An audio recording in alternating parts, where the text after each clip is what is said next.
tardes y bienvenidos. Se abre la sesión pública de la Real Academia de Medicina y Cirugía para una mesa redonda. La mesa redonda tratará sobre obesidad. La obesidad ha sido un concepto tremendamente cambiante a lo largo del tiempo, desde la consideración de la normalidad hace de esto bastantes años, en el tiempo de la Venus de Willendorf, e incluso en tiempos más modernos, los cambios que han podido ocurrir y que nos hacen pensar que el modelo de peso corporal adecuado era diferente desde 1477, la misma reproducción de las tres glorias, hasta 1923. ¿Qué es la obesidad? Pues el exceso o acúmulo anormal de grasa que representa un riesgo para la salud. Y este concepto es importante tenerlo en mente. Y se considera, puesto que no bastaría exclusivamente con hablar de riesgo para la salud, se considera una medición del peso corporal para establecer el diagnóstico de obesidad. Y se considera que obesidad es aquella entidad en la que la relación entre el peso y la talla al cuadrado sea mayor de 30 kilogramos por metro cuadrado. De tal modo que un peso normal sería entre 18 y 25 kilogramos por metro cuadrado. Hablaríamos de sobrepeso entre los 26 y los 30. Hablaríamos ya de obesidad grado 1 a partir de los 30, grado 2 a partir de los 35, grado 3 a partir de los 40. ¿De acuerdo? Con esta definición probablemente estemos perdiendo algunos detalles, porque habrá gente que realmente tenga un peso superior al esperable, por ejemplo, los atletas, o incluso habrá gente con exceso de grasa, obesos, pero en los cuales no exista riesgo para la salud, esos deportistas. De ahí que se suele pedir algo más. Y ese algo más puede ser la circunferencia de la cintura, la relación entre la misma y la de cadera, la relación entre la circunferencia de cintura y la altura, y hoy en día, fundamentalmente, la bioimpedenciometría, que nos va a determinar el porcentaje de grasa de un individuo. Circunferencia de la cintura es posiblemente, después del peso y la altura, el más ampliamente empleado, de tal modo que se considera que por debajo de 102 centímetros en los varones y de 88 centímetros en las mujeres estamos en un rango normal y por encima de este en un rango elevado. Uno de los graves problemas de la obesidad es que se ha convertido en una auténtica epidemia. Fíjense, estos datos se obtienen a partir de la encuesta de salud en España en 2020. Y nos encontramos con que obesidad presentan ya un 15,5% de las mujeres y un 16,5% de los varones. Y sobrepeso, pues prácticamente el 45% en los varones. ¿Qué ocurre en 2020, la epidemia de COVID?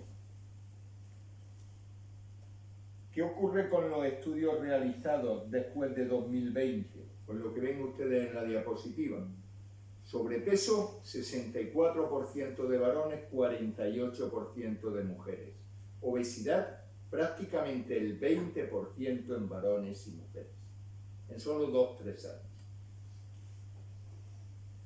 Y uno de los graves problemas, mucho más en Andalucía, donde tenemos el récord nacional, es el de la obesidad infantil. Y este fenómeno es mundial. Este fenómeno no afecta solo a España, sino que afecta a países de todas las latitudes y longitudes mundiales. Piensen, por ejemplo, en Nueva York o en Australia. ¿Cuáles son las causas de obesidad? Evidentemente hay causas atribuibles a factores fundamentalmente hormonales, como puede ser el síndrome de Cushing, pero la gran mayoría de las obesidades obedecen a alteraciones en la dieta o en los factores sociales conductuales del individuo. Y tiene una serie de consecuencias que afectan a gran cantidad de órganos de nuestro sistema. Dentro de ellas, probablemente las más importantes son la diabetes mellitus, la hipercolesterolemia e hipertrigliceridemia, la hipertensión arterial, toda ella afectando la salud cardiovascular del individuo, la apnea del sueño, la artrosis en las articulaciones de carga, la afectación hepática, la esteatohepatitis o enfermedad metabólica hepática, la litiasis biliar y distintos tipos de cáncer. Observen cómo ocurre un incremento de distintas entidades: diabetes mellitus tipo 2, colelitiasis, hipertensión, enfermedad coronaria, a medida que aumenta el peso del individuo, y tanto en hombres como en mujeres. Y no solo tiene una influencia sobre determinadas enfermedades, sino que también la tiene sobre la mortalidad. Y a partir de un peso considerado normal se va elevando progresivamente el riesgo de muerte, tanto en hombres como en mujeres, a medida que va incrementándose a sí mismo el peso. Las causas de muerte: enfermedad coronaria, accidente cerebrovascular agudo, diabetes, insuficiencia renal crónica y distintos tipos de cáncer. Bien, ante una entidad como esta, la obesidad, con un riesgo notable para la salud y una prevalencia asimismo notable en nuestra población, hemos decidido abordar esta mesa redonda. Mesa redonda en la cual nuestro compañero, el doctor Escobar Jiménez, nos hablará de la eficacia que puede tener la dieta y el ejercicio en estos individuos. Yo le hablaré, volveré a tomar la palabra para hablar de fármacos frente a la obesidad, y el doctor Mateo Vallejo, también compañero nuestro, hablará de las alternativas quirúrgicas en esta patología.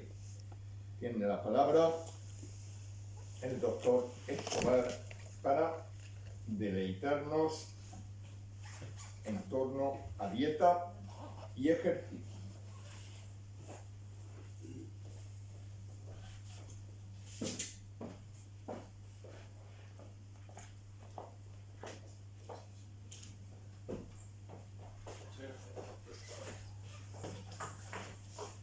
Si alguien cree que le voy a deleitar con la dieta, están ustedes muy equivocados.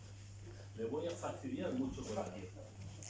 Porque la dieta hoy es una palabra que viene del griego que significa hábitos alimentarios, pero hábitos personales.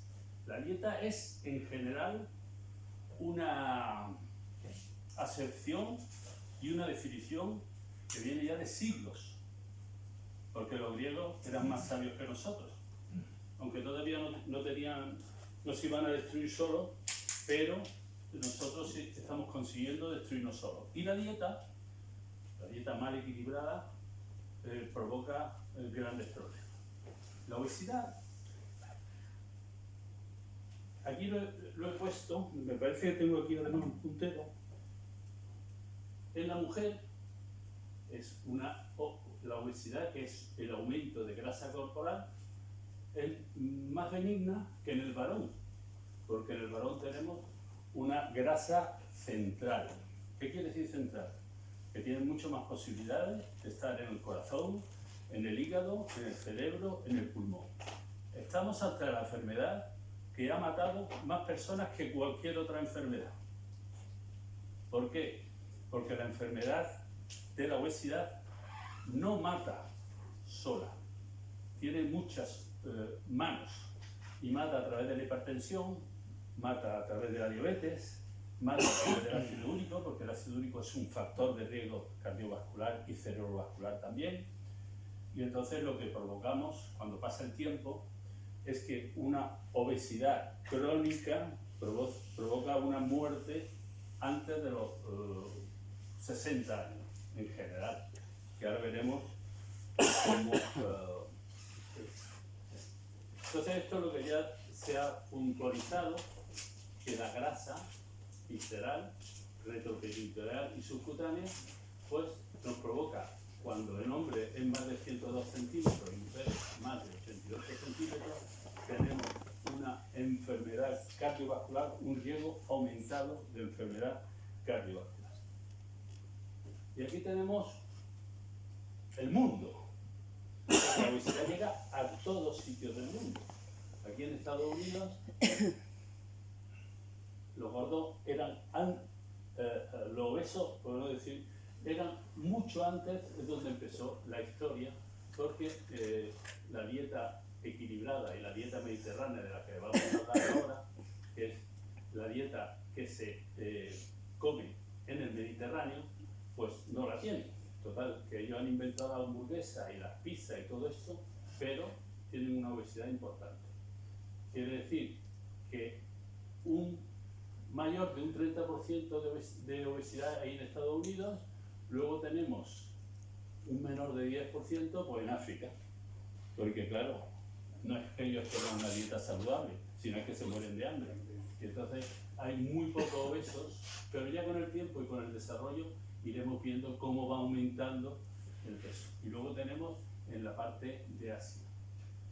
En Rusia ni hablamos, porque allí lo que hace mucho frío, entonces la grasa se va perdiendo con el frío. Y luego tenemos la prevalencia de obesidad.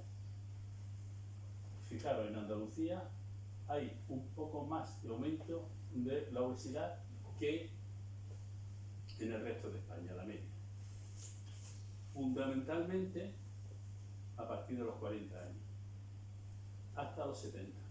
Después ya se va comiendo menos, el varón y la mujer cuando van cumpliendo años tienen menos apetito. No menos hambre. Ustedes saben la diferencia entre hambre y apetito. Apetito es el deseo y el hambre es la necesidad energética. Entonces, ¿en qué juegan las grandes cadenas de alimentación? ¿Por qué hacen muchos obesos?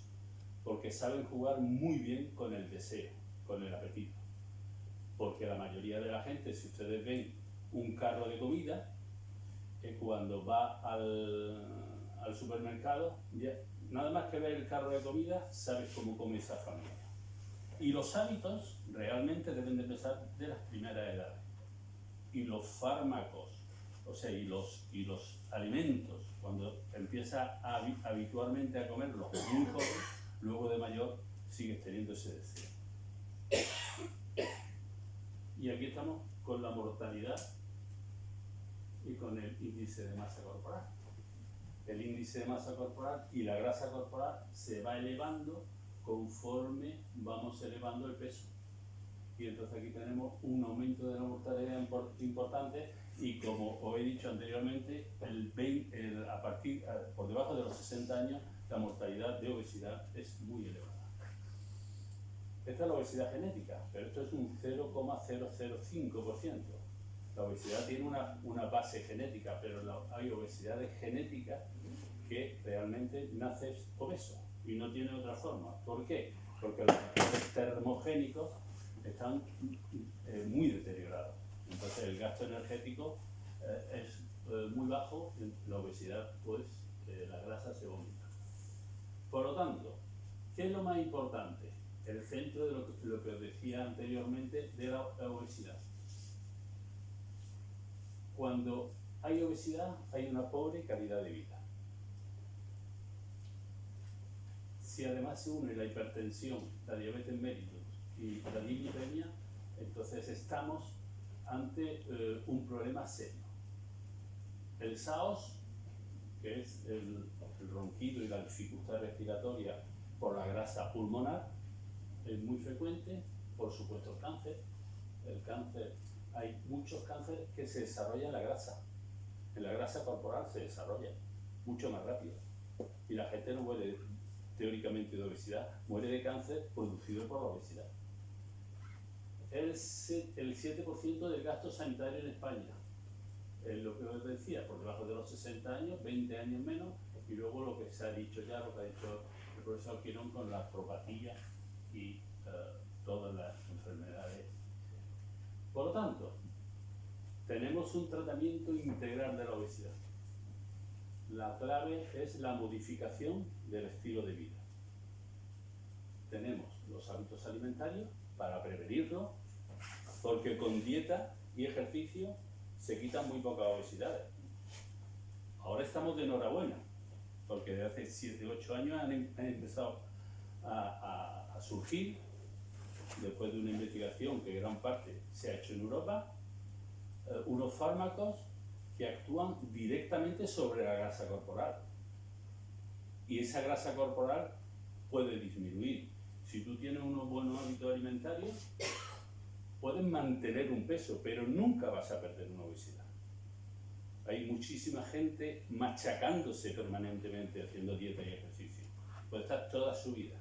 Al final terminan con una depresión o con algún problema, porque la dieta y el ejercicio sirve para mantener un peso. Pero el abordaje farmacológico para poder quitar la grasa que sobra es necesario hacerlo con los nuevos fármacos. Y ahora hablaremos y luego se harán muchos comentarios en el posterior cuando hablemos de esto. El ejercicio. Un obeso no puede hacer ejercicio. No debe de hacer ejercicio. Mucha gente muere haciendo ejercicio porque tiene grasa corporal torácica, tiene grasa corporal a nivel cardíaco, tiene grasa corporal a través del pulmón y por supuesto en el hígado, y entonces el ejercicio lo único que te puede provocar es un infarto de miocardio. Entonces realmente el ejercicio que tienen que hacer aquellas personas que tengan sobrepeso es andar. Ni subir cuesta siquiera, a no ser que le quiera, porque claro, ¿quién hace el esfuerzo? Cuando tiene una persona una obesidad de 40 kilos más, ¿quién hace ese esfuerzo? Ese esfuerzo lo hace el corazón. Entonces ese corazón está muy limitado. A partir de los 20 años, a partir de los 20 kilos, en tanto un hombre como una mujer, la persona entra en insuficiencia cardíaca. Leve. Y por eso te cansas. Subes 4 escalones y dices, oye, no puedo subir ni escaleras. No, claro. Tu corazón está genéticamente determinado para un determinado peso y punto. Y nada más. Y entonces ese peso es necesario cuando hagas un ejercicio, es fundamental tener un peso correcto. Y si quieres andar, puedes andar lo que quieras. Y los fármacos serán lo que harán. Bueno, ahora empezamos con la dieta y la obesidad. Pues veréis, os lo he simplificado mucho porque si no se convierte en una conferencia poco atractiva. Entonces, para que una dieta sea correcta, podemos hacer una dieta hipocalórica equilibrada. O sea, ¿qué quiere decir hipocalórica? Que tú tienes un gasto energético de 1500 o 1600 o 1700 calorías y tú puedes que tenga menos calorías, pero lo que no puede hacer es estar desequilibrada. Tiene que tener sus hidratos de carbono, tiene que tener sus proteínas y su grasa. Ahora veremos qué tipo de grasas son y ahora veremos qué tipo de proteínas son. La dieta muy baja en calorías, perder el tiempo.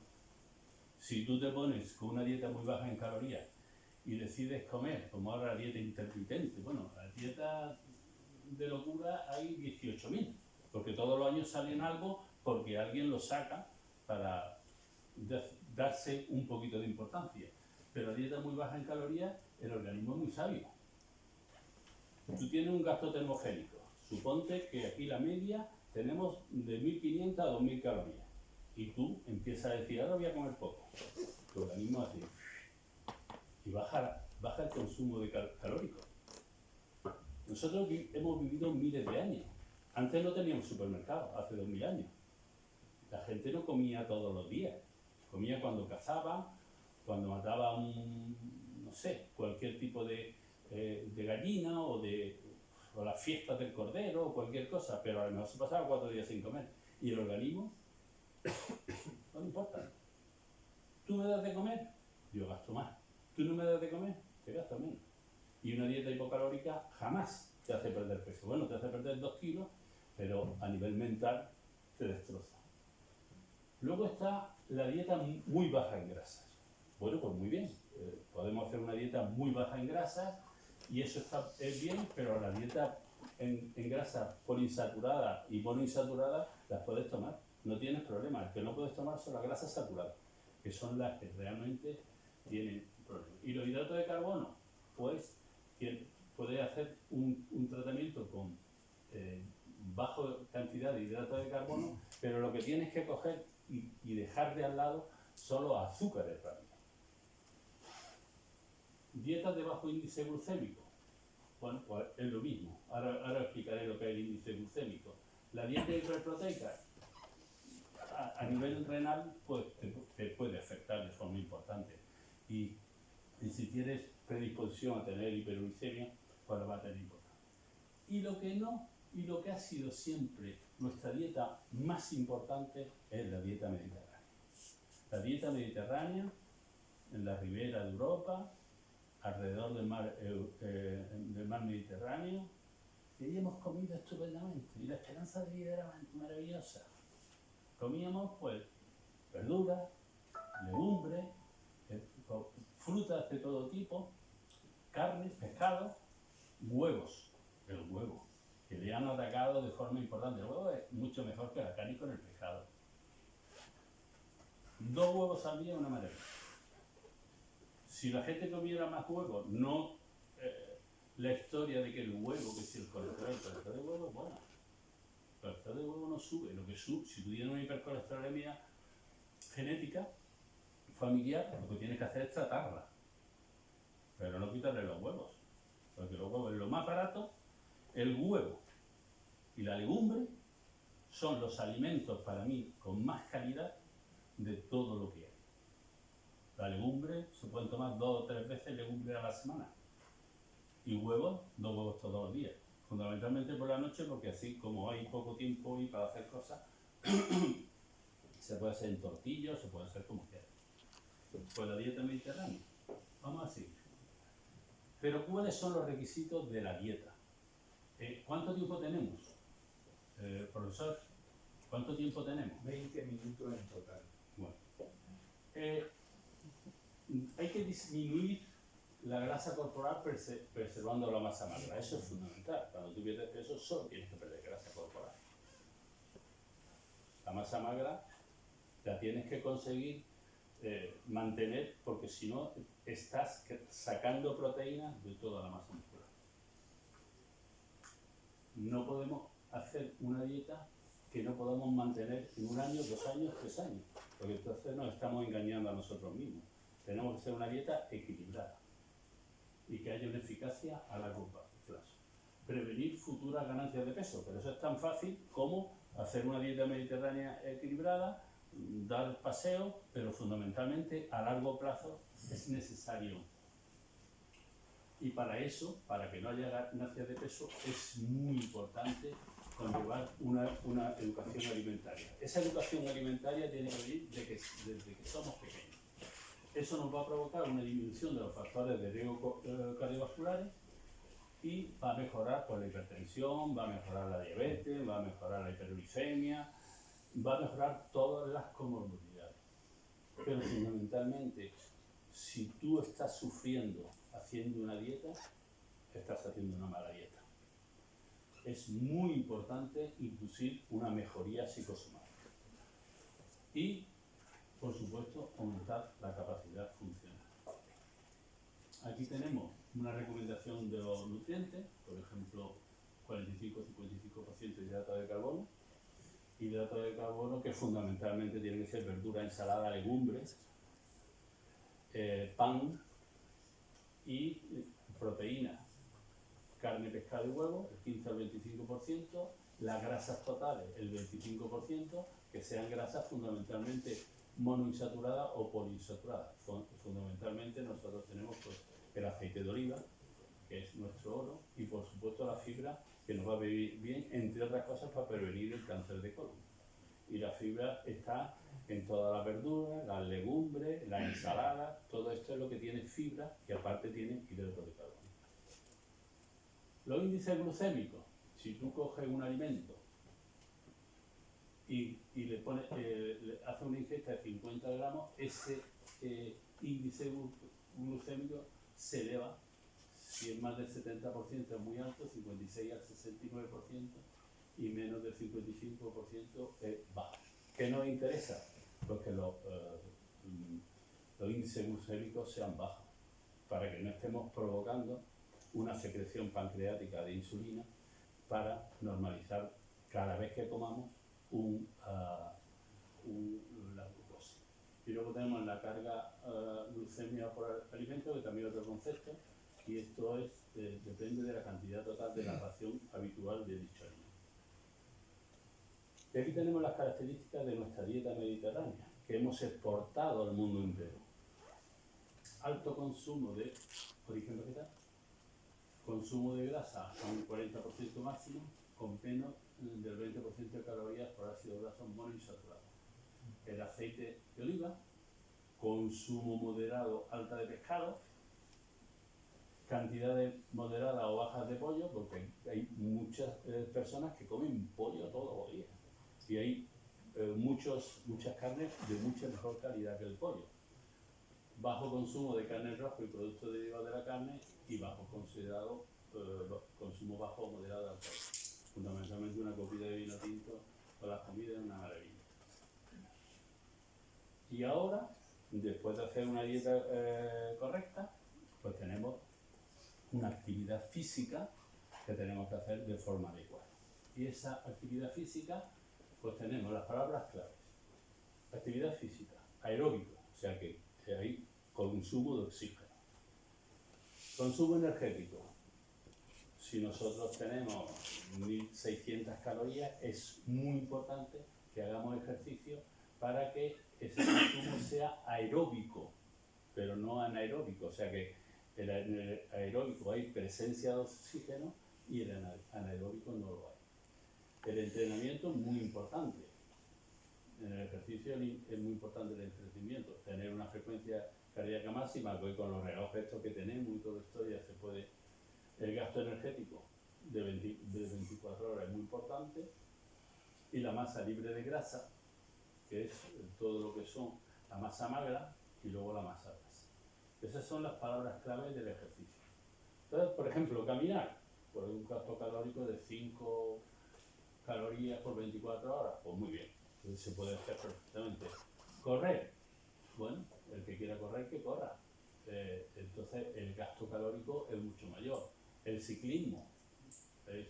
Cuando ven las carreras ciclistas, realmente es una maravilla, pero yo no me gustaría estar encima de una bicicleta haciendo ese esfuerzo.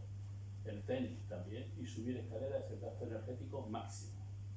Pero las personas con sobrepeso pueden subir escaleras muy poco a poco. Luego están los gastos energéticos. Esto es una forma de medir las calorías, donde fundamentalmente está pasear, andar, bailar, el golf, la gimnasia, los deportes de pala. Lo que pasa es que aparte del gasto energético, las lesiones son muy importantes cuando la gente no está bien entrenada. Y luego cuando tú tienes que correr montañismo, cuando tienes más metros, se tienen más gasto energético. Y aquí tenemos lo que es importantísimo, o sea, los procesos catabólicos. Cuando tú empiezas a hacer un ejercicio y haces una dieta equilibrada, empiezas a gastar la grasa. Entonces eso empieza un proceso catabólico. Si tú vuelves, dejas de hacer ejercicio y comes adecuadamente, se vuelve a hacer un proceso anabólico, y es la formación fundamentalmente de músculo. Si tú lo que recuperas es grasa, lo estás haciendo de forma inadecuada. Y aquí lo que tenemos es el ácido láctico, cuando contra más anaeróbico, o sea, falta de oxigenación, de oxígeno, haya en el ejercicio, más ácido láctico va a tener. Y cuando tú hagas un ejercicio aeróbico, aunque la intensidad del esfuerzo sea grande, pues también vas a tener menos ácido láctico. Esto sería la propuesta de pirámide de actividad física para adultos. Este es el gran problema actualmente de los niños menores de 12 años, porque tienen todo ordenador, videojuegos, televisión y hacen muy poco ejercicio. Otros hacen estiramiento, musculación, que está muy bien, es muy divertido, pero el gasto energético no es muy alto. Y aquí están los ejercicios aeróbicos de más de 30 minutos, fundamentalmente caminar rápidamente, caminar, senderismo, la natación, la bicicleta, todos estos tipos de ejercicios. Y la mayoría de los días, las tareas del hogar que hacen un gasto energético importante, pasear al perro, jugar con los niños, lavar el coche, en fin, todo ese tipo de posibilidades de actividades. Y con esto ya voy a terminar los 20 minutos que tengo, que es súper importante. Los alimentos, como los gramos de glúcidos, consumen cada gramo 4 kilocalorías. Los gramos de proteína, 4 kilocalorías. Un gramo de grasa tiene 9 kilocalorías. O sea que un kilo de grasa tiene 9.000 kilocalorías. 7 kilocalorías el alcohol y la fibra, 0 calorías. Y con esto le agradezco mucho su atención y pasamos al próximo ponente.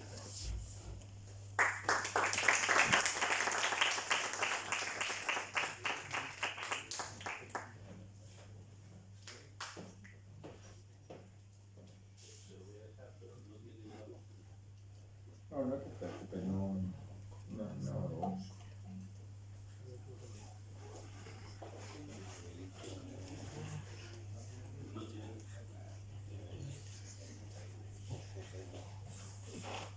La siguiente parte corresponde a, ya lo ha anunciado el doctor Escobar, a los fármacos elaborados frente a la obesidad. En general se acepta que las pautas de dieta y de ejercicio y de modificación de conducta, como bien ha comentado él, son la indicada en una persona que no llega a estar obeso, que sencilla y llanamente tiene sobrepeso, siempre y cuando no existan otras comorbilidades, como puede ser diabetes mellitus, hipertensión arterial, etc. A partir de los 25 kilogramos por metro cuadrado, si hay comorbilidades, además de la dieta, además del ejercicio posible, además de la modificación de la conducta, están indicados los fármacos y desde luego lo están a partir de un índice de masa corporal superior a 30 kilogramos por metro cuadrado. Fármacos, bueno, a ver, fármacos dirigidos frente a la obesidad, porque dirigidos frente a sus consecuencias, como pueden ver en la diapositiva, hay multitud de ellos, desde aquellos que van destinados a tratar la hipertensión, la hipercolesterolemia, la diabetes mellitus, la enfermedad cardiovascular cuando ya ha ocurrido, etcétera, etcétera, y lo que no son fármacos, etcétera, etcétera. Pero de lo que vamos a hablar aquí son fundamentalmente de aquellos fármacos dirigidos específicamente al tratamiento de la obesidad.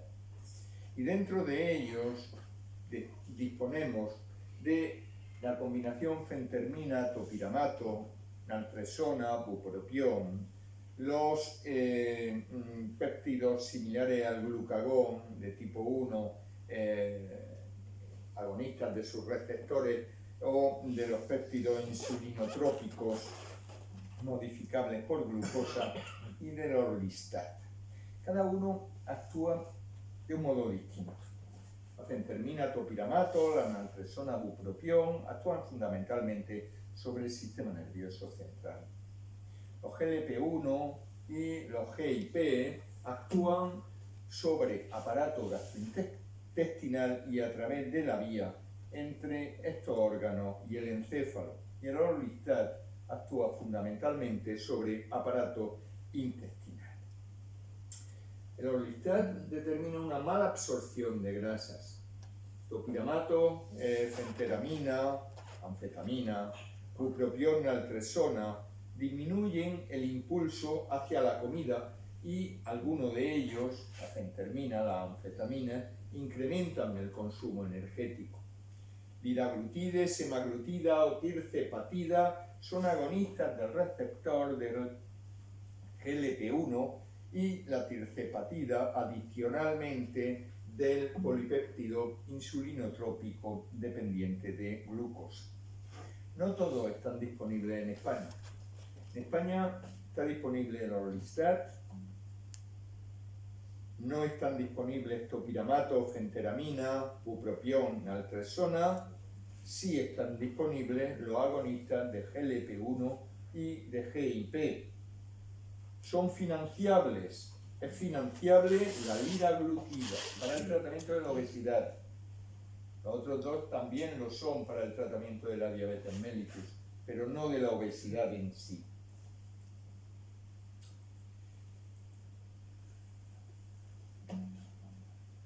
Decía el doctor Escobar que la dieta solo es relativamente poco eficaz. Y observen ustedes que con dieta, en los distintos ensayos clínicos, en los distintos fármacos, lo más que vamos a conseguir es entre un 2 y un 3% de disminución del índice de masa corporal. Con Orlistat podríamos llegar hasta un 6%, algo similar con el liraglutide y algo más con fenteramina. Si nosotros tuviéramos un sujeto de 80 kilogramos y le administráramos alguno de estos fármacos, con el Orlistat al cabo de un año conseguiríamos, excepción hecha de la dieta, que hubiera perdido 5 kilos. Con topiramato, fenteramina, 8. Con bupropión, naltrexona, 4. Con liraglutida, 5. Y ahora ya sí, con semaglutida, 12. Con tirzepatida, 20. Al cabo de un año, atendiendo a los valores obtenidos no de vida real, sino de los ensayos clínicos que permitieron la aprobación de estos fármacos. Déjenme que le hable un poquito de cómo actúan estos nuevos fármacos, estos agonistas del este péptido similar al glucagón o de su receptor, pues actúa aumentando la secreción de insulina y disminuyendo la de glucagón. Y esto fue lo que lo hizo un fármaco ideal en el tratamiento de la diabetes mellitus. Y a partir de los ensayos en diabéticos se observó la disminución de peso que ocurría en ellos. Otro de sus efectos es la disminución del ritmo de vaciado gástrico, lo cual aumenta la sensación de saciedad. El polipéptido insulinotrópico dependiente de glucosa, el GIP, actúa también aumentando la secreción de insulina, pero también la de glucagón. Disminuye la secreción ácida gástrica. Pero posiblemente estos efectos sobre aparato gastrointestinal no sean los más importantes de cara a estos fármacos. Posiblemente los más importantes sean aquellos que tienen sobre el sistema nervioso central. Y en concreto sobre dos lugares del sistema nervioso central: el núcleo solitario del vago y el hipotálamo. En el núcleo solitario del vago llegan el EP1 o el GIP, ya sea vía auténtico nervio vago o ya sea por vía sanguínea, por vía circulatoria. Sobre hipotálamo llegan por vía circulatoria. ¿Qué hacen ahí? Pues miren, actúan entre otros sobre un núcleo existente en el hipotálamo que se llama núcleo arcuato. En el núcleo arcuato existe un auténtico interruptor de cómo dejo de comer. GLP-1 actuaría sobre un péptido, la proopiomelanocortina, que induce saciedad. Y además anularía otros péptidos, por ejemplo el polipéptido I, que estimula el hambre. No hay hambre, hay gran cantidad de saciedad. Y esto lleva a una disminución franca del apetito. Pero recuerden una cosa, no solo comemos porque tengamos hambre, lo ha descrito muy bien el doctor Escobar, no solo comemos porque tengamos hambre o porque tengamos apetito. Comemos también por la recompensa que supone el alimento. Y en esta recompensa intervienen el hipocampo, la amígdala, el área tegmental ventral, el núcleo accumbens. Finalmente tenemos un control ejecutivo, ¿no? El área prefrontal. Bien, ¿qué eficacia tienen estos fármacos? El primero de estos nuevos fármacos, la liraglutida, se comercializó merced al hecho de que conseguía disminuir el índice de masa corporal al cabo de un año de tratamiento en un 8% frente a un 2,6% de aquellos que con dieta, con el ejercicio adecuado, etcétera, etcétera, estaban tomando placebo. Aproximadamente un tercio de los sujetos disminuían más allá de un 10% de su masa corporal. Esto se quedó prácticamente en nada cuando salió la semaglutida. En el ensayo clínico que permitió su aprobación, el STEP 1, se analizaron unos 2.000 sujetos a los que se les administró semaglutida de un modo progresivamente mayor en cuanto a cantidad diaria y se observó que aproximadamente se perdía un 15% de índice de masa corporal de media con respecto a el momento en el que se inició el estudio. Y mientras que antes decíamos que con liraglutida aproximadamente un tercio de los sujetos perdían más de un 10% de índice de masa corporal, en este caso tenemos un 60%. El último de ellos, de los comercializados actualmente, la tirzepatida, incluye no solo GLP-1 sino GIP, y en el estudio que permitió su aprobación, el SURMOUNT, con 2.500 sujetos y con dosis incrementadas desde 5 hasta 15 miligramos a la semana, los sujetos perdían en torno a un 20% de peso y la proporción de aquellos que perdían más de un 10% se elevaba prácticamente al 70-75%. Ojo, incluso con tercipatida hay un porcentaje de sujetos que no responden. Hay un 25% de sujetos que no van a perder peso. Existe un ensayo en el que recientemente aparecido en el que se comparan estos dos últimos, la tirzepatida con la semaglutida, y se comprueba claramente la mayor eficacia de tirzepatida en el control del peso.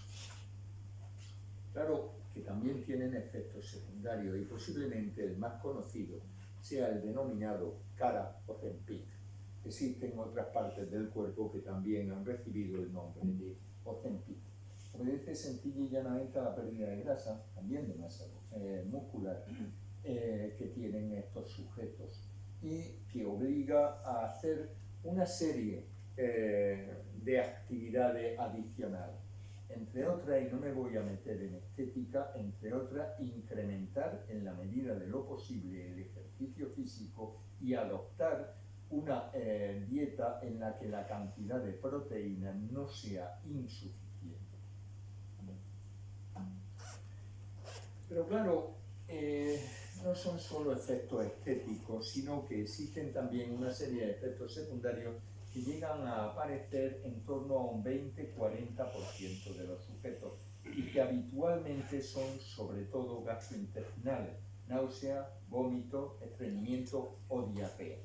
Se intenta combatir introduciendo las dosis de cada uno de estos fármacos, semaglutida, tirzepatida, de un modo progresivo durante 4 semanas, por ejemplo. Con semaglutida el sujeto toma 0,250, durante otras 4 semanas toma 0,500, durante otras 4 semanas toma 1 miligramo por semana y finalmente 2,4 miligramos por semana. Hay un efecto secundario también relativamente frecuente que es la colelitiasis en los sujetos que toman estos tratamientos. Pero hay un problema. Y es que el tratamiento no se mantiene en el tiempo. De tal modo que aproximadamente un 50% de los individuos han abandonado el tratamiento al cabo de un año. Los otros fármacos a los que me he referido anteriormente presentan un porcentaje de pérdida a lo largo del año superior al de semaglutida o tirzepatida. Y los sujetos que tienen diabetes mellitus, probablemente porque reconocen la importancia que tiene este tratamiento, abandonan menos semaglutida o tirzepatida que aquellos en los que lo empleamos exclusivamente para el tratamiento de la obesidad. Uno de los motivos de abandono en ocasiones es también el precio. He comentado que salvo la liraglutida, y salvo que sea diabético, en este caso sí que está financiado, pero salvo la liraglutida no están financiados el resto de los fármacos y su precio está en torno a unos 300-350 euros al mes. Bueno, y este porcentaje, este 50% que deja estos fármacos al cabo del año, ¿qué pasa? ¿Mantiene el peso que ha perdido? ¿No lo mantiene? No lo mantiene. De tal modo que cuando se abandona el tratamiento ocurre un ascenso progresivo de peso, de tal modo que si en un primer momento con la semaglutida se había perdido pues 15% en este caso del índice de masa corporal, al cabo de unas 40 semanas posteriores la pérdida ya solo ha sido de un 5%. E igual ocurre con tirzepatida. Observen ustedes la diferencia que existe entre las curvas de aquellos que mantienen el tratamiento con tirzepatida en relación a aquellos que la abandonan pasadas las 36 semanas. Ocurre una ganancia progresiva de peso con ello. Bien, tengan en cuenta que estos fármacos no abordan los factores que contribuyen al sobrepeso y la obesidad, sencilla y llanamente suprimen el apetito. De tal modo que si queremos mantener ese peso, será necesario adecuar nuestra dieta y ejercicio también al peso que tengamos después de la pérdida. Si recuerdan, hemos comentado que la obesidad era aquella cantidad de grasa corporal que suponía un riesgo para la salud. Pero hasta ahora de lo único de lo que le he hablado es de que perdemos peso. ¿Suponen realmente estos fármacos un beneficio de cara a la salud? Lo vamos a ir viendo uno a uno y de un modo relativamente rápido. Tienen efectos metabólicos. Disminuyen la hemoglobina glicada y disminuyen el colesterol LDL. Y en el estudio con tirzepatida, al cabo de 176 semanas, disminuyen la incidencia futura de diabetes. De tal modo que en aquellos sujetos tratados, la probabilidad de desarrollo de diabetes al cabo de estas 176 semanas es solo de un 0,4 a un 1,9%, frente a un 14% de aquellos con placebo. De tal modo que no es solo un efecto metabólico en términos de un análisis, sino que se trata realmente de un efecto metabólico que reduce la incidencia de una de las enfermedades que más puede dañar a un obeso. Tiene también efectos sobre la enfermedad cardiovascular. Por un lado, disminuye la tensión arterial, no demasiado, pero la disminuye. Aparte de disminuir, como comentaba con anterioridad, el LDL colesterol. Cuando nos vamos a algo diferente al análisis nuevamente o a la medida de tensión, como puede ser el desarrollo de insuficiencia cardíaca o el desarrollo de muerte cardiovascular, se observa que en estos sujetos, en concreto en este ensayo clínico, se realiza con semaglutida y se trata exclusivamente de sujetos obesos. No eran sujetos que al mismo tiempo fueran diabéticos. La mortalidad cardiovascular es significativamente inferior en aquellos sujetos tratados con semaglutida al cabo de un solo año.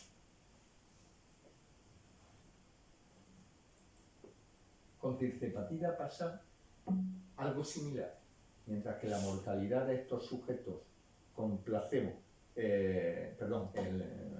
la funcionalidad cardíaca con placebo era solo de 12,7, medida por un cuestionario, el cuestionario Kansas. Aquella con tirzepatida llegó prácticamente a 20 puntos, muy superior. Actúan también disminuyendo la enfermedad metabólica hepática. Verá, habitualmente cuando pensamos en obesidad o cuando pensamos en factores de riesgo, etcétera, etcétera, pensamos fundamentalmente en enfermedad coronaria, accidentes cerebrovasculares, si acaso, insuficiencia renal. Uno de los problemas graves que se está presentando en estos últimos años es precisamente la enfermedad hepática metabólica. El hígado va acumulando grasa y ocurre una situación denominada de esteatosis hepática.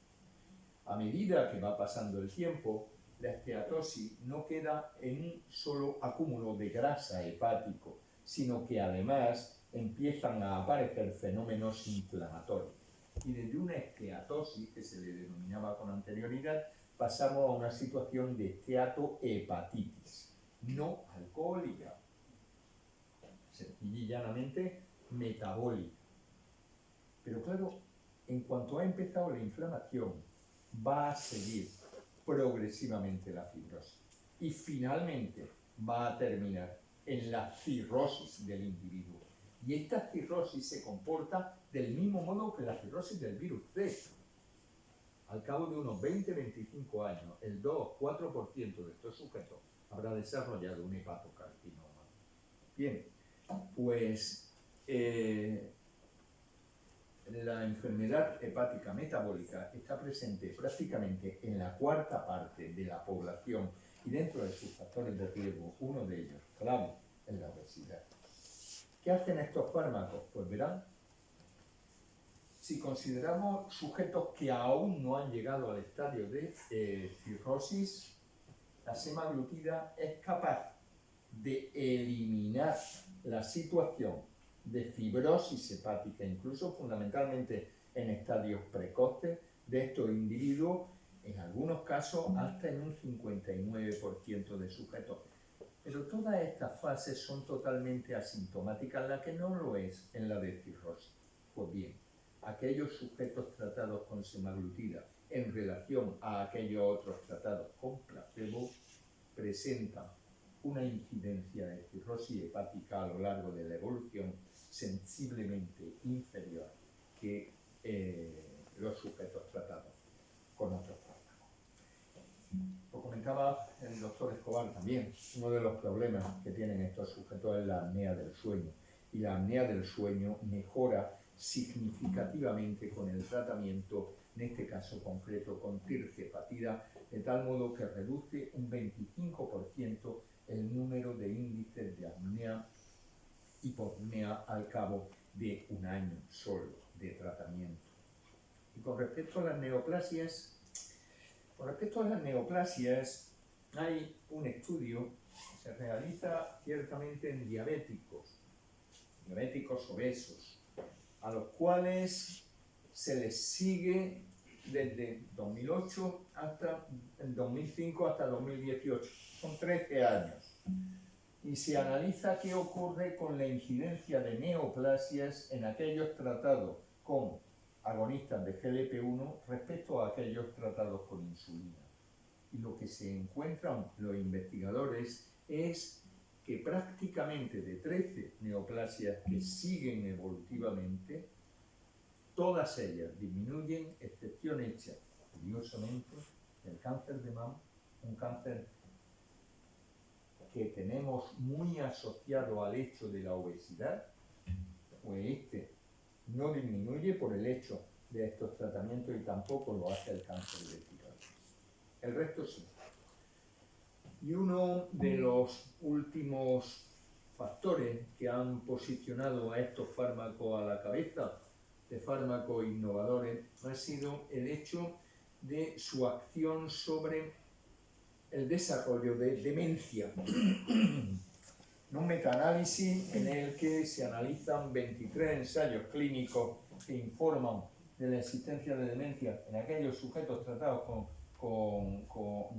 en aquellos sujetos que tenían diabetes mellitus y eran tratados con estos fármacos. No llevamos 13 años de tratamiento con ellos frente a la obesidad. Se comprueba una disminución franca de la incidencia de demencia. No se establece el tipo de demencia, sea una demencia vascular, sea una demencia tipo Alzheimer, sea una demencia tipo cuerpos de Levy, etc. Y asimismo se comprueba no ya en un metaanálisis, sino en estudios a partir de registros de sujetos que desarrollan demencia y que comenzaban tratamiento con estos fármacos frente a la diabetes mellitus tipo 2. No son solo estos dos medicamentos, hay nuevos medicamentos en marcha, nuevos ensayos frente a la obesidad en marcha. Algunos con administración oral, otros de ellos mantienen la administración subcutánea asociado a otros fármacos, como pueden ser análogos de amilina, glucagón o GIP y glucagón. Y uno de ellos, el triple, el que añade glucagón a GIP y GLPI, determina una disminución de peso, de índice de masa corporal, en torno a un 25% al año, con más de un 80% de sujetos que han perdido un 10% de índice de masa corporal al cabo del mismo. Tenemos ahora mismo ensayos en fase 2B, se han terminado los ensayos en fase 3, pero no dispongo todavía de los datos al respecto. Como consideraciones finales, pues les diría que a medida que baja el peso de un individuo van desapareciendo inicialmente determinadas alteraciones analíticas y finalmente determinadas entidades finales, como puede ser incluso la diabetes mellitus o como puede ser la apnea del sueño. Pero no olviden una cosa, todos estos fármacos son, en definitiva, instrumentos. No son píldoras mágicas. Ya lo han visto, en cuanto dejamos de tomarlos, volvemos a ganar peso. Es necesario volver a adaptar nuestra conducta alimentaria, nuestro ejercicio, etcétera, etcétera, para conseguir conservar ese peso.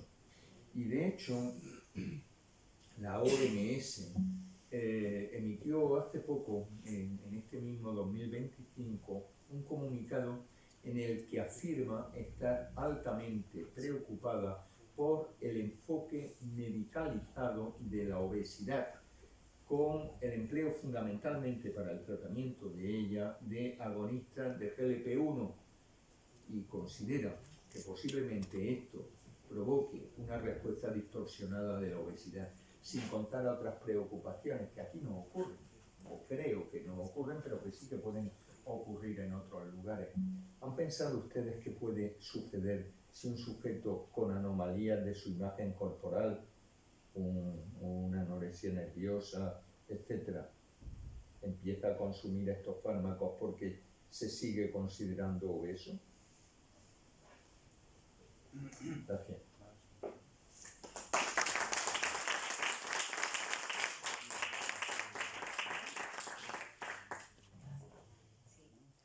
Tiene a continuación la palabra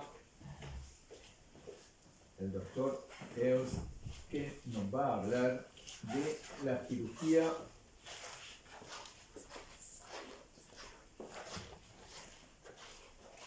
en la obesidad.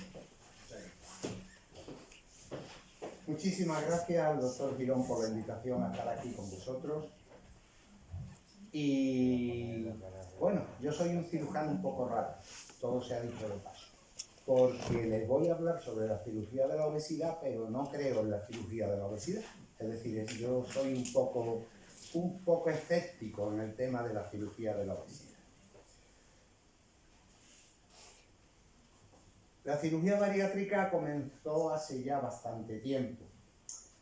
Lo que ocurre es que, como muchas de las otras cirugías, esto no se ha popularizado hasta que no se empezó a utilizar la cirugía laparoscópica.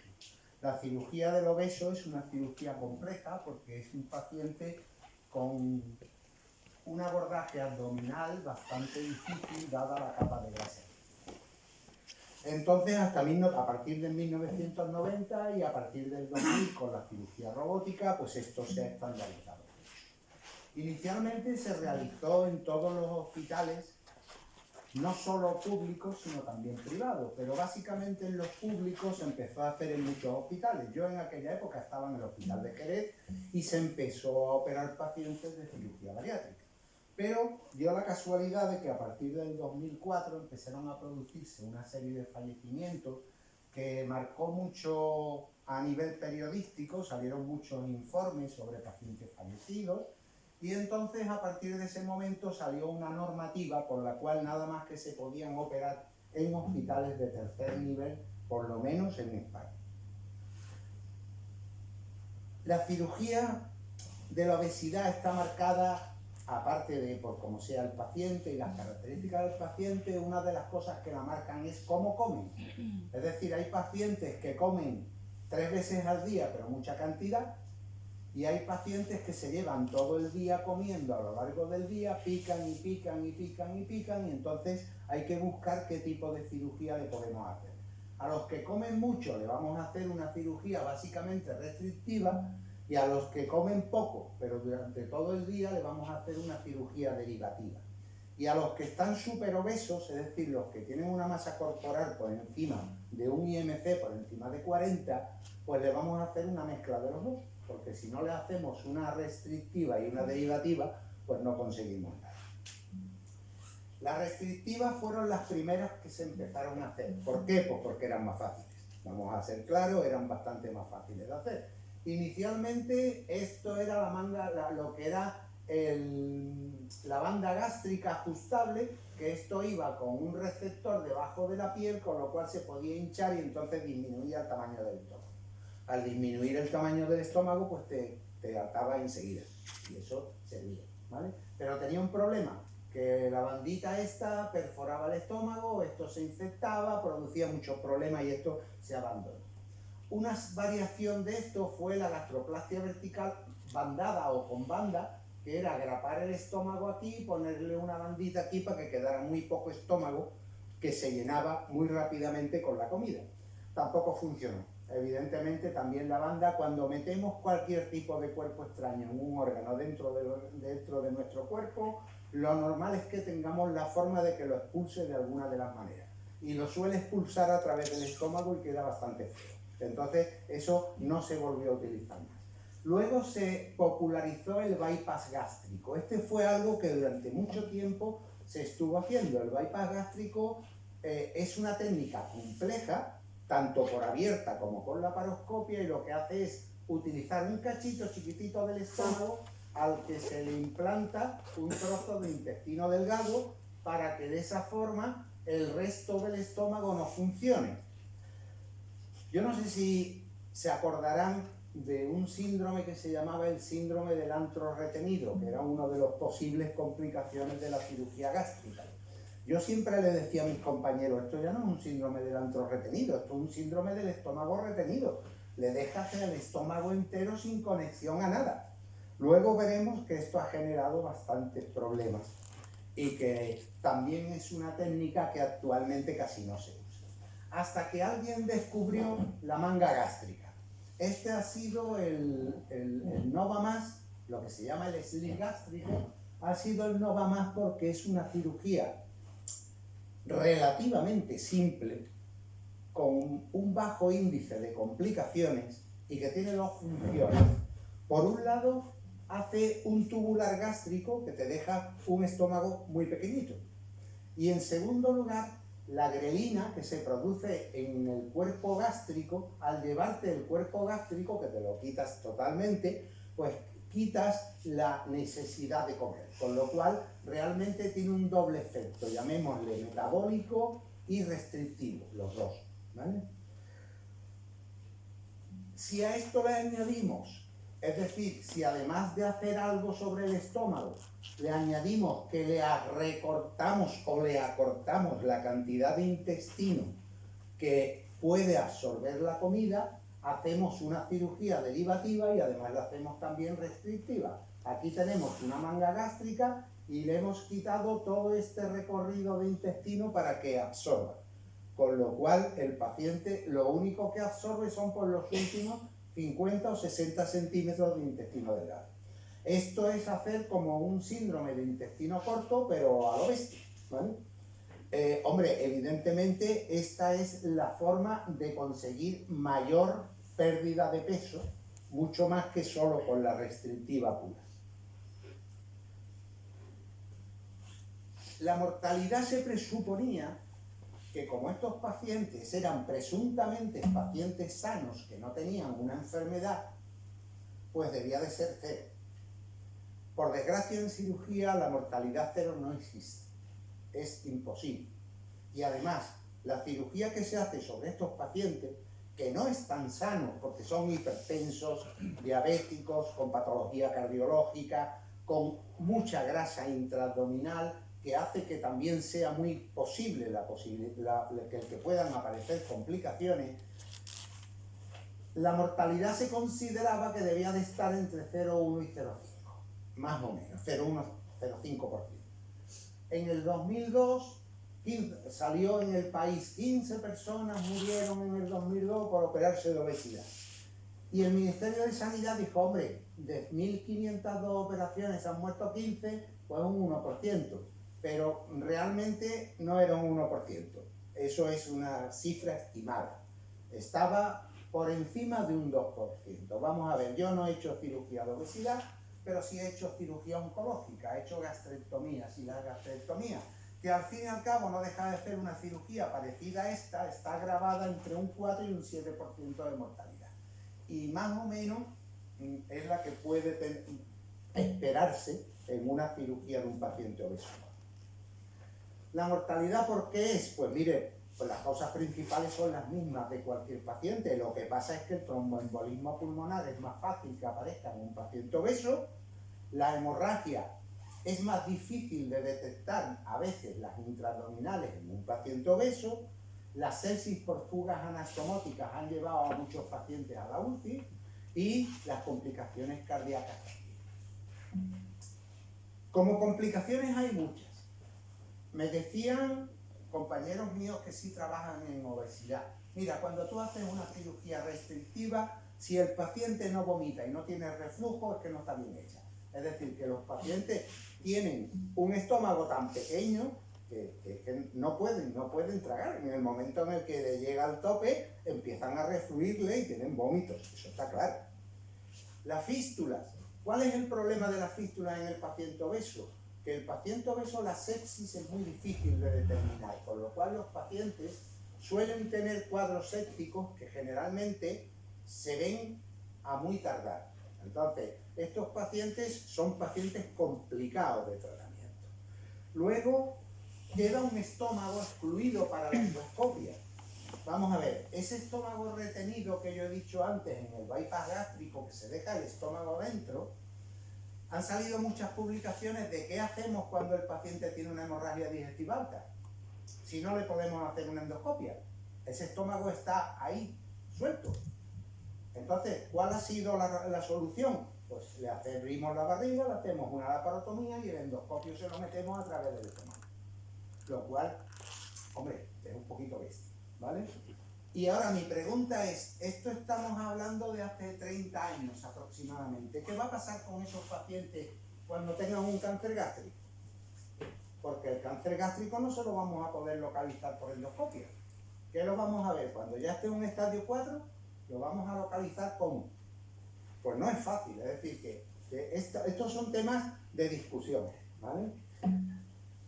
Y por supuesto, aparte de toda esta lista de complicaciones, hay que añadirle las complicaciones normales de cualquier paciente. Llámese eventración, llámese evisceración, llámese tromboembolismo pulmonar, llámese sepsis de todo tipo.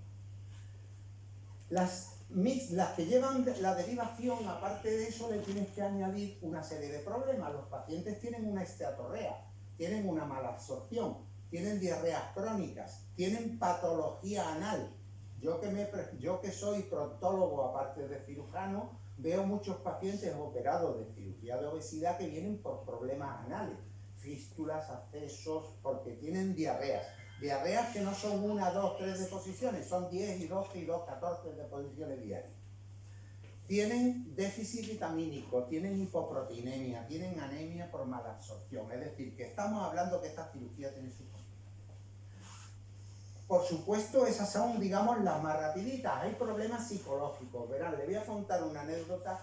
Una de las primeras pacientes que se operaron en Jerez era una limpiadora gitana, muy salada, que pesaría, no pesaba mucho, pesaría 100 kilos o una cosa así, pero bueno, ya se veía muy gorda y quería operarse.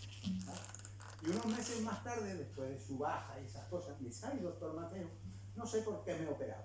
Digo: pero mujer, si estás estupendamente, has perdido 20 kilos, está fenomenal. Sí, pero es que a mí lo que me gustaba es ir a la fiesta gitana y comerme mis 2 platos de Versa. Y ahora me como un platito así de chiquitito y ya que no puedo más. Estoy deprimidísimo. Los pacientes tienen problemas psicológicos importantes y hay que explicarles muy claramente qué es lo que se espera de la cirugía de la obesidad. La cirugía de la obesidad no es yo voy a comer lo mismo y no voy a ganar peso. No, señor. La cirugía de la obesidad es no voy a comer y voy a perder.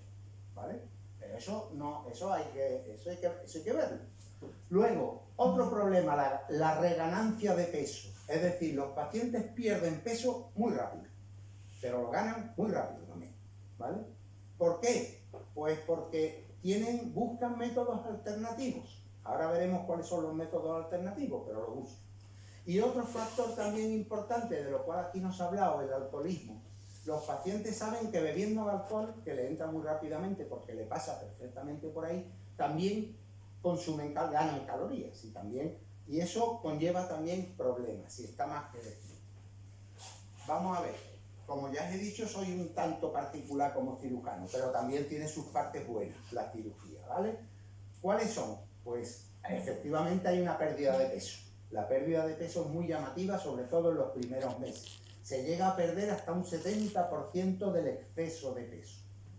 Mejoran las enfermedades asociadas, la diabetes tipo 2 remite entre un 50 y un 80%, la hipertensión mejora, la apnea del sueño mejora, la dislipemia mejora y se reduce el riesgo de mortalidad entre un 30 y un 50% en 10 años.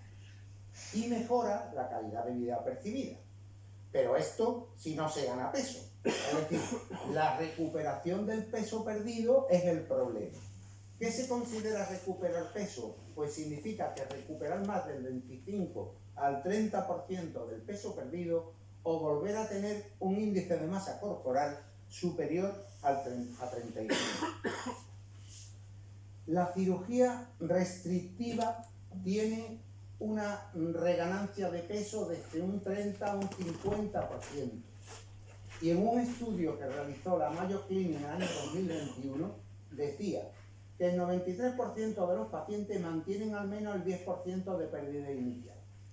Vamos a ver, si el paciente pierde 70 kilos y al cabo de 12 años se queda con 7 kilos menos, no le renta la ganancia de haberse operado de cirugía de la obesidad, ¿vale? Un 40% mantiene al menos el 30%. Yo he hecho aquí un pequeño cálculo. Si inició con 150 y perdió 70, a los 12 años mantiene el 30% de los 70 kilos, serían 21. Eso significaba que pesaría 129 kilos. Muy delgadito no sabía quedar. Es decir, que eso es un problema. ¿En qué influye el que estos pacientes ganen peso? Tengo una amiga que se ha operado de obesidad mórbida hace muy poquito. Ya ha perdido su peso, ¿vale? Ella venía a comer, o hemos cenado juntos muchas veces, y cuando cenaba, pues comía más que con nosotros juntos, evidentemente. Es decir, que la obesidad no es una cosa, la obesidad se gana comiendo. ¿Ahora qué le pasa? Pues que si antes comía toda la comida en media hora, pues ahora tarda en comer 3 horas, pero se termina comiendo lo mismo al final. Es decir, que el comportamiento alimenticio tiene que cambiar. Es decir, hay que modificar esto. Esto es lo que tiene que cambiar. Los factores psicológicos son importantísimos. La ansiedad, la falta de apoyo emocional, todo eso. Los cambios anatómicos. A veces el estómago se dilata. Puede ocurrir que lo que tú has dejado como una cosa muy chiquitita, con una capacidad de 100 centímetros cúbicos, al cabo de 13 años lo tenga en 500, porque el estómago dilata. Y por supuesto la baja adhesión al seguimiento nutricional, es que eso es fundamental, fundamental. Mire, esto es un trabajo del 2018, ¿vale? Donde decía que la reganancia de peso es desafortunadamente un fenómeno común asociado con todos los métodos de pérdida de peso, no solo con la cirugía, pero también con la cirugía bariátrica. Y en un metaanálisis del año 2024 dice que la reganancia de peso se produce en un 50% de los pacientes con cirugía bariátrica y que en Europa se ve en un 64%, es decir, estamos hablando de un volumen muy importante. A esto hay que añadirle otro problema, que es la cirugía del contorno corporal, es decir, los pacientes que pierden peso luego se tienen que someter a entre 3 y 5 intervenciones de cirugía plástica para que su cuerpo tenga lo que ellos quieren que sea. Tienen que hacerse una abdominoplastia completa por delante y por detrás, tienen que quitarse los excedentes de los colgajos de los brazos, tienen que quitarse los excedentes de las piernas y se tienen que hacer una mastopexia, ¿vale? Es decir, que eso significa que hay que sumarle a las posibles complicaciones que tiene la cirugía de la obesidad, las posibles complicaciones que puede dar la cirugía plástica. Es decir, que estamos hablando de más complicaciones. ¿Qué recomendaciones hay para mantener los resultados de una buena cirugía? Pues primero, el seguimiento médico y nutricional continuo. Eso en el SAS o en los servicios públicos se suele hacer. En los servicios privados casi ninguno, ¿vale? Los seguimientos médicos no se suelen hacer de forma continua. Un apoyo psicológico y psiquiátrico, sobre todo si hay antecedentes de depresión, pero básicamente porque el problema fundamental está ahí. Una actividad física regular, como ya ha dicho don Luis, porque eso es fundamental. Una educación alimentaria, tiene que saber qué es lo que tiene que comer. Y por supuesto esto, que no consideren que la medicina es lo que deben de hacer todo por ellos. Ellos tienen que hacer algo también, es decir, ellos tienen que poner de su parte. Por desgracia ahora la gente lo que quiere es que le des algo que le solucione todos sus problemas sin poner nada de eso. Yo creo que la cirugía bariátrica es esto, es matar moscas a cañonazos. Yo creo que hacemos demasiado daño dentro del interior de la persona para conseguir unos resultados bastante mediocres. Quizás el futuro esté en la neurofisiología, en el doctor Rafael Yuste, que en Colombia está haciendo estudios de estimulación nerviosa a base de luz, que puede modificar la conducta y la actividad de los animales. Eso es lo que probablemente, es decir, la base no está en quitarle un trozo del estómago, la base es tratarle lo que le está generando el problema de la obesidad. La prevención de eso, ¿cuál sería? Para terminar, la educación nutricional desde la infancia, porque el obeso infante va a ser obeso después. El apoyo psicológico y psiquiátrico, que es básico. Favorecer y estimular el ejercicio regular, que como muy bien ha dicho don Luis, no es necesario hacer grandes ejercicios, ni esos pacientes lo pueden hacer, porque lo que te dicen es que si yo tengo las rodillas hechas un cisco, no puedo ni siquiera moverme. Pues hacer algo que pueda ser caminar, una buena educación alimentaria, convencer a los pacientes que las medicinas y los tratamientos no lo son todo, y que hay que considerar que la obesidad es una adicción, que es una adicción como la de otra cualquiera, como puede ser una adicción a la droga o a la adicción al alcohol. Es un problema que hay que solucionar. Y nada más, pues muchas gracias, muy amable.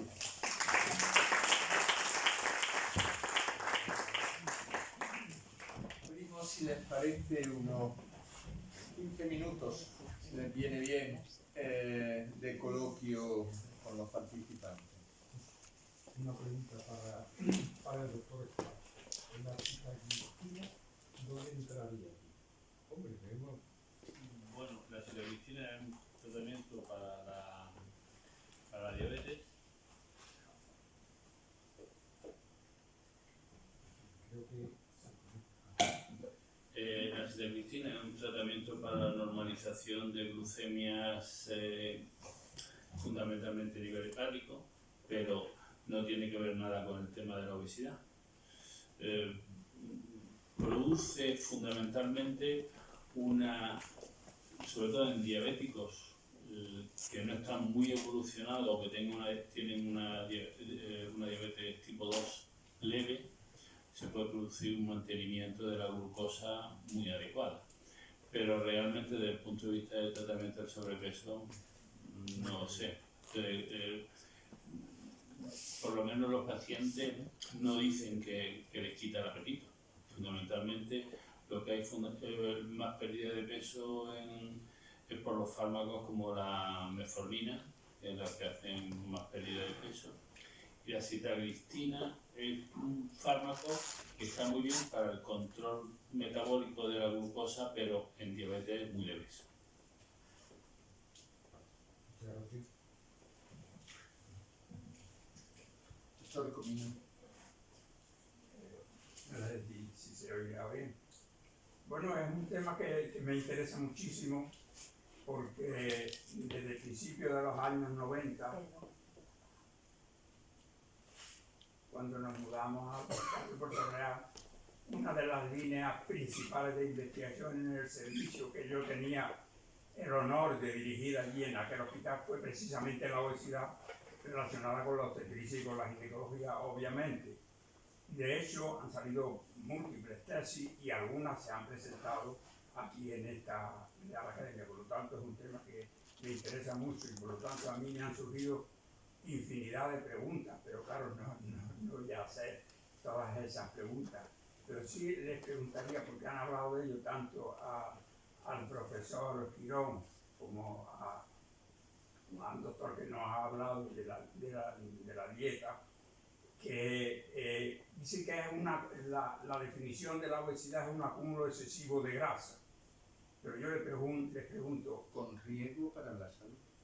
Sí, con riesgo para la salud. Pero les pregunto, ¿tanto de grasa amarilla como de grasa parda o solo de la grasa amarilla? No, solo de la grasa amarilla. O sea, la grasa parda no tiene nada que ver aquí. Bien, bueno, ya que está al primer ponente que nos habló, el doctor Escobar, ha hablado en la dieta ha hablado de distintas dietas y en una de esas dietas ha metido una copa de vino al día con la comida. La pregunta es, ¿usted recomienda la copa de vino? Al que le guste, sí. Yo creo que, vamos a ver, hay una cosa muy interesante en lo que es la dieta, y es el trasfondo. La dieta, para ser saludable, tiene que ser que uno termine de la comida con un gusto positivo, por decirlo de alguna forma. Entonces, una copa de vino buena, eso sí tiene que ser buena. Una copa de vino buena es estupenda. Y dos, si no tienes problemas de nada, pues yo también yo me las tomo y yo quiero llegar a los 90. Pero lo único que pasa es que tenemos que meter en la dieta general el contenido calórico del vino. Quiero decir, el problema del contenido calórico es que tiene 7 kilocalorías por gramo. Entonces no nos podemos pasar de esa cantidad calórica. Entonces yo prefiero quitarme el pan, quiero decir, pues suponte una comida normal de un marisco con con una ensalada y con un par de copas de vino de manzanilla buena de Sanlúcar y una esta, yo creo que no le hacemos nada mal a nadie. Pero la única cosa que tenemos que hacer es mantener el peso. Esa es, y hacer una dieta, unos hábitos alimentarios a largo plazo. O sea, nosotros no tenemos que variar nuestro peso. 1 o 2 kilos, no más. Pero el vino, yo creo que en esta tierra se debe de tomar. Yo no quiero potenciarle a nadie nada de alcoholismo, pero el vino bueno no me lo pilla. Yo creo que la afirmación de que una o dos copas de vino bueno de manzanilla no tiene efecto negativo ninguno, puede ser bueno, es demasiado atrevida. Y no lo digo por experiencia propia, lo digo por los múltiples estudios y trabajos que hay presentados hoy en día y las instituciones como la Organización Mundial de la Salud y sin ir más lejos como la Sociedad Española de Medicina Interna, dice que realmente vino, la mejor copa es la que no te bebes. Es decir, que ningún vino. No se ha demostrado que el vino tenga efectos positivos y todos los efectos que hasta ahora están demostrados. El alcohol, vamos, estoy hablando de vino, pero estoy hablando de bebidas alcohólicas, lo que lleva alcohol en general. Yo no he hablado de tomar un whisky. Incluido el vino, que tiene un efecto negativo hoy en día. Bueno, nosotros hemos hablado aquí en esta de la academia precisamente sobre esto del alcohol, pero ya digo, prácticamente los organismos internacionales serios, y entre ellos las sociedades, que vino cero. Y el estudio más importante que se ha hecho sobre las bebidas alcohólicas en el mundo, que se publicó en el 2018 por Greenwood de la Universidad de Washington, dice que la cantidad segura de alcohol que no tiene efecto negativo es cero. Es la cantidad que no tiene, con toda seguridad no tiene efecto negativo, es no beber nada de alcohol. Pero bueno, respeto naturalmente su opinión y sé que esto es algo que está en debate. De hecho, ya comentamos aquí que en la Clínica Universitaria de Navarra se está haciendo un estudio con fondos europeos para aclarar si realmente esto es así, un estudio más, en el que, por cierto, el servicio de obstetricia y ginecología del Hospital de Puerto Real pues está participando en ese estudio, porque es un estudio multicéntrico. Con respecto al doctor, que según usted tenemos que quitarnos del vino. ¿Perdón? Que hay que quitarse totalmente de no tomar Los alcohol. estudios que hay hoy en día, más serios que yo conozco, dicen eso. Pues yo también, si quiere, le presento una serie de estudios que van muy bien con el vino, una copa, o dos. Con respecto al vino tinto, se ha hablado. Es Los posible. propios cardiólogos recomiendan una copa de vino, no todos los días, pero de vez en cuando sí, no pasa nada. Con respecto al vino, sobre todo al vino tinto, se ha hablado de que en el vino tinto puede haber sustancias que no el alcohol, alguna sustancia que tenga un efecto positivo para la salud, pero que ese efecto positivo sería contrarrestado por el efecto negativo del alcohol. Pero esos estudios que dice que tiene, que dicen que el vino es bueno, cuando hablo de vino, yo estoy hablando de bebida alcohólica, ¿no? Y que el vino ya he dicho que lleva otras sustancias diferentes al alcohol que pueden ser positivas, que se admite que pueden ser positivas, pero que siempre serían contrarrestadas por el efecto negativo del alcohol. Pero si dice que tiene su estudio, yo le agradecería que me diera la reseña porque es un tema que me interesa.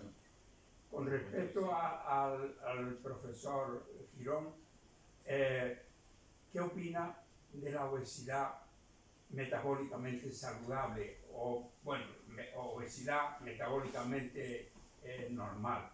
¿Existe o no existe? A ver, no existe.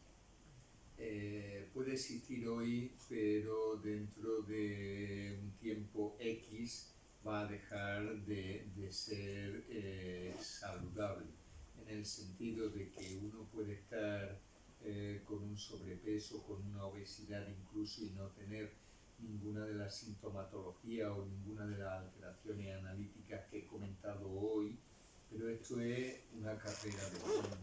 Tarde o temprano va a ocurrir un incremento en la concentración de lípidos, un incremento en la tensión arterial, una presencia de apnea del sueño, una alteración articular. Habremos dejado ya la situación saludable inicial y habremos pasado a una situación de enfermedad. De acuerdo. Y con respecto al doctor Mateo, pues me ha gustado mucho su ponencia. Lo que pasa es que yo pienso que necesitaríamos otra ponencia de un entusiasta de la cirugía bariátrica, porque claro, él ha empezado diciendo que está en contra de la cirugía bariátrica. Y ha terminado diciendo una cosa interesante desde mi punto de vista, que ha dicho que al fin y al cabo la obesidad es una adicción.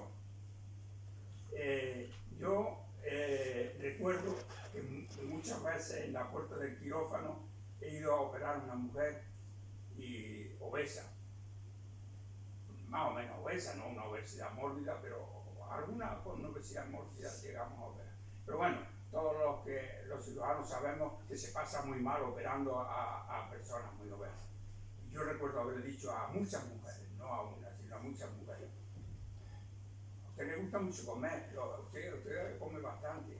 Y la inmensa mayoría me contestaban: pues sí, mire usted, me gusta mucho comer. Pero algunas me decían: pues mire usted, no, yo no como mucho, como muy poco, pero parece que todo lo que como, hasta el agua, me engorda. Entonces, lo que sí digo es que ahora no le diría a ninguna mujer eso de que a usted le gusta mucho comer. Jamás se lo diría y me arrepiento de habérselo dicho.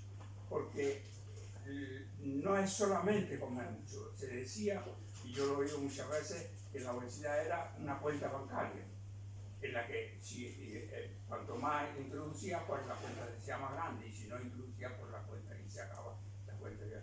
Pero precisamente en la Clínica Mayo que ha mencionado, hay una unidad, como él sabrá, hay una unidad muy potente de obesidad, dirigida por un doctor, que es el doctor Andrés Acosta, de origen Ecuador, y describen que han ellos detectado 4 fenotipos de obesidad.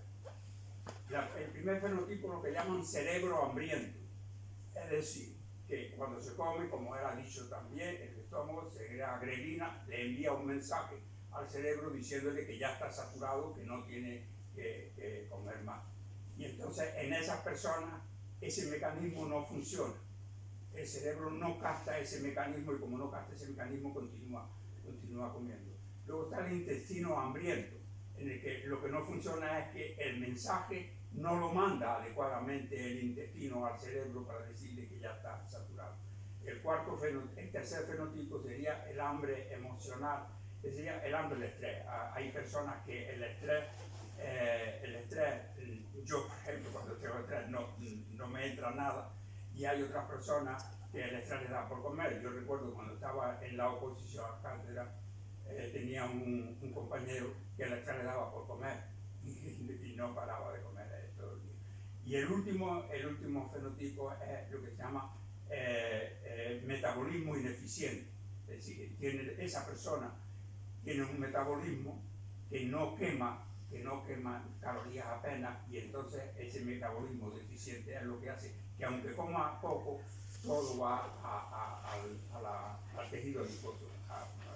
Y entonces es verdad que no comen mucho, pero que sin embargo, en cualquier caso, ya les digo que me ha gustado mucho. Bueno, las 3 ponencias, felicitarles por supuesto a los 3. Si me permite, vamos a ver. Eso está apagado, ¿no? Tenemos que hacer un cursito de... Vamos a ver. Yo me encantan voy a ser un poco provocativo. Me encantan estas mesas redondas, soy totalmente partidario y no tengo más remedio que felicitar a los 3 ponentes. Hay una cosa que ha dicho el doctor Mateo, que el problema va a ser un problema cerebral. Es decir, mi médico, en parte, los dos están sentados aquí, el internista y el endocrinólogo. Yo soy un diabético leve, como moderadamente, pero simplemente porque me gusta la comida cuando está bien hecha, me gusta la cocina y ocasionalmente puedo tomar una copa de vino. Vivirás más años. Exactamente. Mi padre murió a los 90 y tantos años Y entonces yo creo que hay una predisposición genética modulada por factores cerebrales. Me parece muy bien que a los que son obesos, porque la naturaleza, la madre natura, como se decía antes, la ha hecho así y hay que fastidiarse.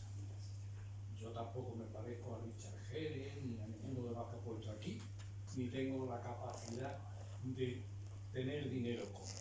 Es decir, que esto hay que conformarse con lo que nos toca.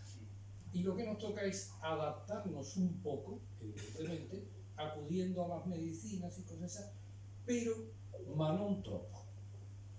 Alegro ma non troppo, como a la música clásica. Porque el alegro cuando se escapa es insoportable. Por eso se dice alegro ma non troppo. Y hay que fastidiarse, señores. Esto es lo que hay. Y podemos discutir hasta la saciedad que en medicina y lo que hemos estado en proceso de evaluación de proyectos, pero muchos años, y en diferentes agencias, todo es demostrable. El whisky, vamos a ver, hace unos años el whisky era maravilloso antes de cenar. Y se ponía el ejemplo de Winston Churchill. El otro defendía la ginebra, por ejemplo. Se puede demostrar lo que se quiera y se puede hacer un diseño experimental que sea aparentemente maravilloso y que nos conduce a un resultado publicable, con lo cual ya parece que es algo impresionante porque tiene el factor de impacto tal. O sea que la esperanza futura, evidentemente, va a ser lo que nos pasa en el cerebro y los que intervienen en el cerebro. Mientras tanto, pues medicamentos cuando haya que ponerlos, pero tampoco haciendo de eso un modo de vida para el médico o el cirujano médico también, efectivamente desde el colegio de Virginia, entonces incorporar. Entonces, sinceramente, yo eso es lo que pienso y entonces intento dar esa transmisión porque aquí hay mucho público, afortunadamente, que no tiene nada que ver con la medicina. Unos van a salir contentos porque creen que lo están haciendo bien y otros se van a amargar cuando salgan a la esquina y seguramente van a dejar de consumir la tapa que se iban a tomar en ese momento. Bueno, señores, por lo tanto, no se amarguen ustedes, hagan las cosas medianamente bien, no pequen mucho y disfruten. Efectivamente, hay que disfrutar y eso es fundamental. El problema es que la persona, yo lo he visto en los pacientes, en muchos pacientes que he visto obesos, que tienen un grado de ansiedad que sacian con la comida. Es decir, muchos de esos pacientes obesos son maníacos depresivos, son ansiosos, que cada vez que están en un momento de estrés van a buscar alimentos. Y además alimentos dulces. Por eso los pacientes reganan peso. Los que no tienen, los que le quedan un estómago muy pequeño, lo que han aprendido es que los botes de leche condensada que vienen como si fueran pastas de dientes, se lo beben de un trago. Entonces, claro, no van a ganar peso, pero es normal que ganen peso, pues ese es el problema. Es decir, necesitan una compensación de algo que, ya sea por la causa que sea, la vida no se lo da. Y llámese que será serotonina, será una zona del hipotálamo, será lo que sea. Pero está claro que quitándole el estómago no le solucionamos el problema. Lo único que hacemos es que no pueda comer.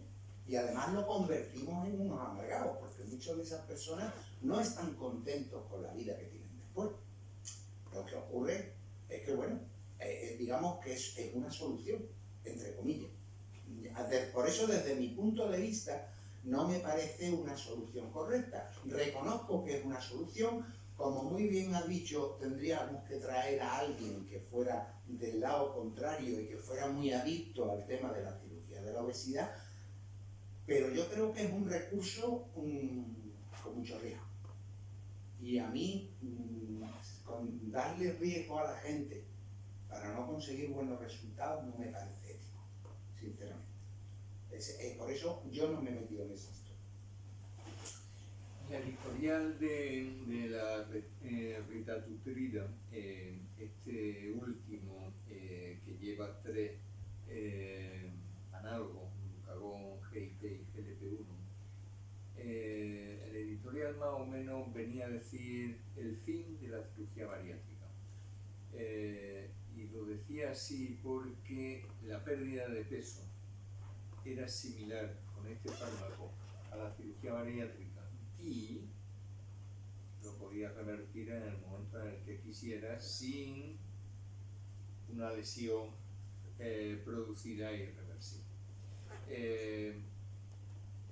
A ver, está muy bien ser estoico, es una actitud ante la vida, doctor Vilches, yo no le digo que no.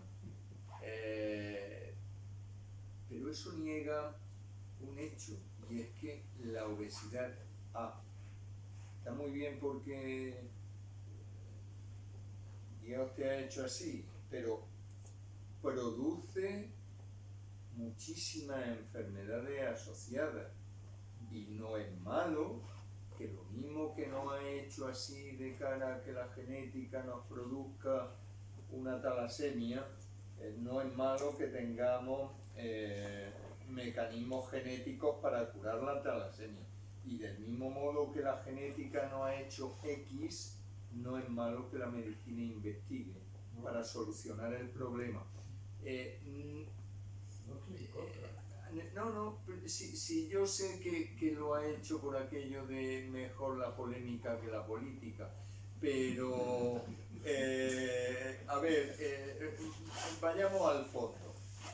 La obesidad es un problema gordo y sea o no sea genético, hay que dedicarle investigación y tratamiento, dieta, ejercicio, fármacos, cirugía, a lo mejor cirugía cerebral, a lo mejor estimulación profunda cerebral, pero desde luego no podemos dejar a un 25% de la población, 25% de la población en esa situación. Ni amargar al otro 75%. Hombre,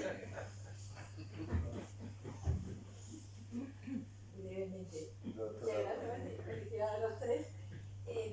Vi que antes sacaste una foto de un Prader Willi. Yo imagino que son poquitos, pero con la hiperfagia que tienen, me imagino que se están tratando con la convivencia. Se sabe que seguimiento del tratamiento. Sí, por supuesto que un Prader Willi se puede tratar con lo que quiera, pero es que no, lo saqué porque eso es una obesidad genética, o sea, que nacen con la obesidad. Pero hay una hiperfagia. Sí, vamos a ver, es que aquí hay que hablar de dos cosas distintas. Una cosa es el apetito, que es el deseo, y otra cosa es el hambre, es la necesidad. Hoy cuando nosotros salgamos de aquí seguramente vamos a comer por hambre y alguno comerá por apetito. Entonces, nunca habrás oído hablar de trastorno del hambre. Vamos a ser la gente que no puede comer, como ahora tenemos en Gaza o como hay en Centro y Sudáfrica, en África, en toda la parte de África. Pero sí has hablado, aquí hay un problema de trastorno del apetito. Y el trastorno del apetito es del ser humano cuando ha empezado la abundancia. Nosotros antes no había obesos.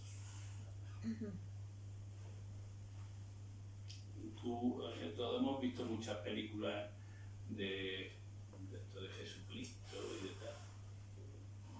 Gordo había poco. Sí, pero bueno, pero es que ese vivía como Dios. Ese vivía como Dios. Pero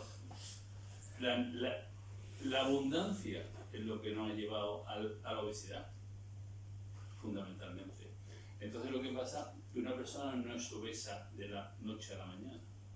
Una persona es obesa porque va cambiando los hábitos cada día más, pero por un trastorno del apetito. Lo comen por hambre. No hay necesidad de comer. Entonces, ese es el tema básico. Que el deseo como todo deseo. O sea, tú puedes desear lo que quieras, pero tu sentido común te lleva otra vez al camino. Pero si tú tienes un deseo permanente de comer o de beber, tú tienes un trastorno del apetito. Y eso te lleva, pues, generalmente al desastre, a una obesidad o a un alcoholismo o a un otro tipo de trastorno de drogas, ¿no? De ahí donde está la cosa. Discúlpenme, sé que el doctor Ortiz Tardío tenía pedida la palabra, pero es que nos van a cerrar la facultad. Entonces, les ruego que disculpen el que interrumpa el coloquio y damos por terminada la sesión. Muchas gracias.